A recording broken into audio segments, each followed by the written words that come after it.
ചുവന്ന് കിടക്കുന്നത്? വല്ലതും തേച്ചോ? ഏയ് ഞാനൊന്നും തേച്ചില്ല. ജന്മനാ എന്റെ മുഖം അങ്ങനെയാ. അസൂയ. മുണ്ടും നേരിത് മാറ്റി ചേച്ചി സാരി ഉടുത്താ മതിയായിരുന്നു. ഞാൻ സാരിയാണല്ലോ എടുത്തിരിക്കുന്നേ. ഓ, നീ കണ്ണാടി വെച്ചിട്ടില്ല.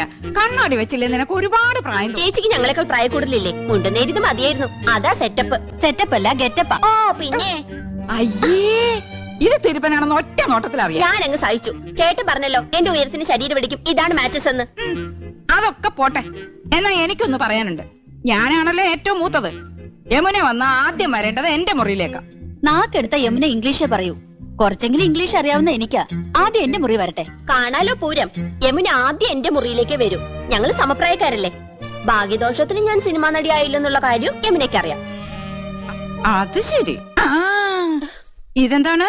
ഹായ് നെക്ലേറ്റ്. എവിടുന്നാ ചേച്ചി? എന്റെ കൂട്ടുകാരി ഭവാനിയുടെ അടുത്തുനിന്ന് കടം വാങ്ങിച്ചതാ. ഇതൊന്ന് കെട്ടിത്തന്നേ. എന്റെ പൊന്നും കൊടുത്ത ചേച്ചിയല്ലേ, ഇത് എനിക്ക് തരുമോ? എനിക്കിതാ ചേച്ചി. അപ്പൊ രണ്ടുപേർക്കും വേണമല്ലേ? എന്നാ ഞാൻ പറയുന്നത് അനുസരിക്കണം. യമുന ആദ്യം എന്റെ മുറിയിലേക്ക് വരുന്നു, പിന്നെ നിന്റെ മുറിയിലേക്ക് വരുന്നതിന് മുമ്പായി ഞാനിത് നിനക്ക് കൈമാറുന്നു. ഒടുവിൽ നീ അത് ഇന്ദുവിന്. എന്തു പറയുന്നു? സമ്മതിച്ചു. എന്നാ ഇതൊന്ന് കെട്ടിത്താ. അയ്യോ, ഇറക്കല്ലേ.